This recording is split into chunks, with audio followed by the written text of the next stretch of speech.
If you have ever been to China, you've probably heard of Dandong, or Dandong in Mandarin Chinese. It's a city on the border with North Korea, and it's where most trade between the two countries takes place.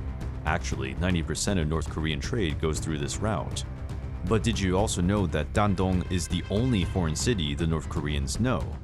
That is because the average citizen can't go in or out of North Korea from anywhere else except along its border with China. In this video, I will walk you through the complex relationship between Pyongyang and the rest of the world, including its greatest trade partner, China. Make sure you stay with me till the end as I unravel the mystery of Dandong and why it is the only foreign city North Koreans know.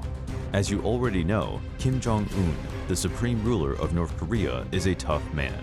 No kidding, and his rules cannot be relaxed even in foreign lands. North Koreans are not allowed to leave the country or talk to foreigners. Watch your mouth. Big Daddy at home is watching. Because of these strict rules that are in place for travel between these two countries, even though North Koreans can visit the Chinese city of Dandong, there aren't many opportunities for people from either side of the border to interact with each other. Rules that were put in place by Jong Un himself. There are only 3 ways for outsiders to enter China from North Korea: by train through Beijing or Shenyang, by plane through Beijing or Shenyang, or by boat through Dandong. Dandong is a city located on the border between China and North Korea. It's also the only foreign city that many North Koreans know. But why is that? Well, it all goes back to the fact that Dandong was built as a trade city between China and North Korea, then known as the Democratic People's Republic of Korea. In fact, it was actually built by the Soviet Union in 1954, after they lost their foothold in Manchuria during World War II.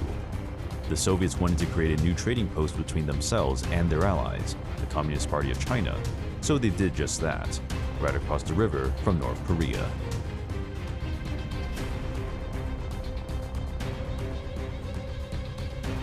Dandong is in China, and Sinuiju is in North Korea, but they're connected by the Yalu River.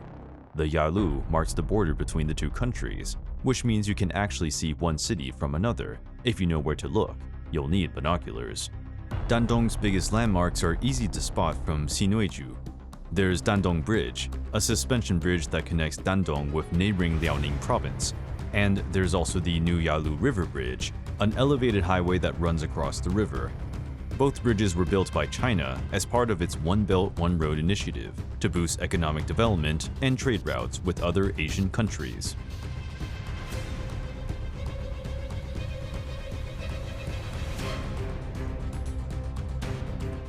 If you're a North Korean living in Dandong, there are several reasons why you might want to travel over the border. You could be commuting to trade goods and services, meet foreigners, play cards or pool, gamble at the casino, or eat at one of the city's many restaurants. While some may view these activities as frivolous distractions from life under Jong Un's rule, or even outright illegal for those without government permission, they're all part of an underground economy that supplements income for many Chinese and North Korean citizens who live on both sides of the border.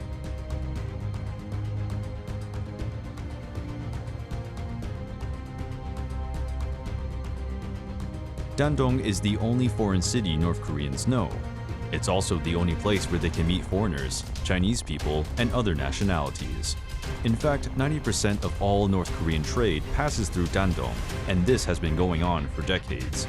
You might think that North Koreans are banned from visiting China, but this isn't true.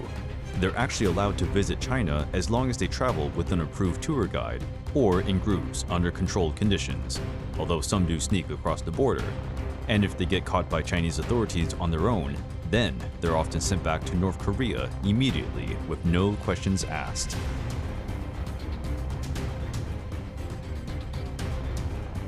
North Koreans are allowed to gamble in China, however they're not allowed to gamble at home. North Koreans love betting on horses and cards, and sometimes can travel as far as Macau for this reason. However, this city is too far away from Pyongyang, so Dandong instead became a popular destination for them, as it's closer than Beijing or Shanghai. The city itself has become known as the Chinese Las Vegas, because there are many casinos here where people can legally bet money on their favorite horse or card game.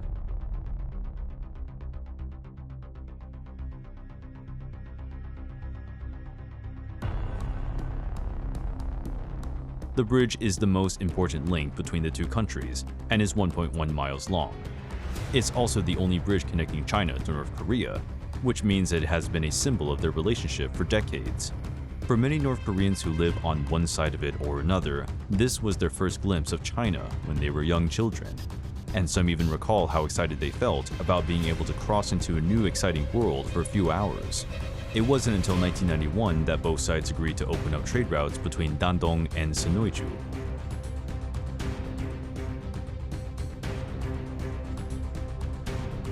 Among the foreign restaurants and shops in Dandong are the ones run by ethnic Koreans from North Korea, South Korea, and China. Many Chinese Koreans live here due to their family ties with ethnic Koreans living across the border. The ethnic part is important because it underscores that these people don't have a choice about where they live. They're stuck in the city because of its proximity to North Korea. So even though they may not be native speakers or even fluent in Mandarin, many only speak Korean, they're still considered ethnic Chinese citizens. Dandong is considered a very exotic city for North Koreans coming from Pyongyang or other provinces where there are no foreigners. Dandong is the only Chinese city that North Koreans can travel to without a visa. That makes Dandong an important destination for many North Korean travelers, especially those who live in Pyongyang or other provinces where there are no foreigners at all. Because of its proximity to North Korea, Dandong has become something of a hub for foreigners visiting other countries in Asia. And for North Korea, it is the only foreign city they know, since they can easily visit without restrictions. As such, it has become home to several international schools that cater specifically to students from outside China, mostly America, who want their children taught English as it's spoken around the world rather than how it's spoken locally.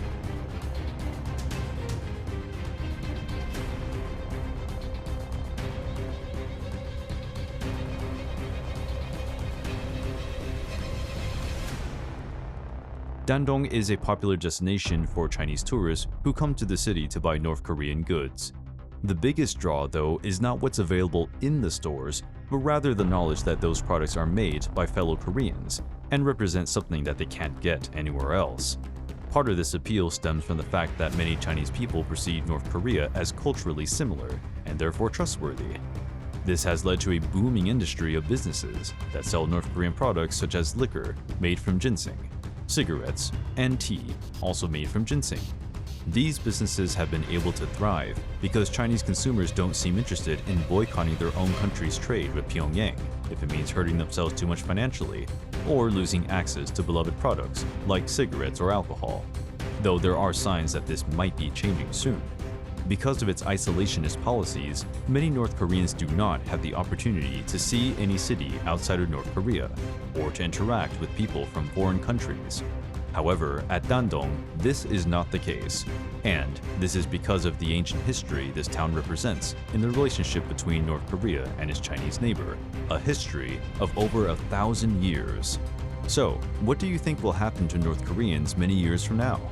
Do you think that Jong Un will relax the rules and open up the country, or tighten things even harder?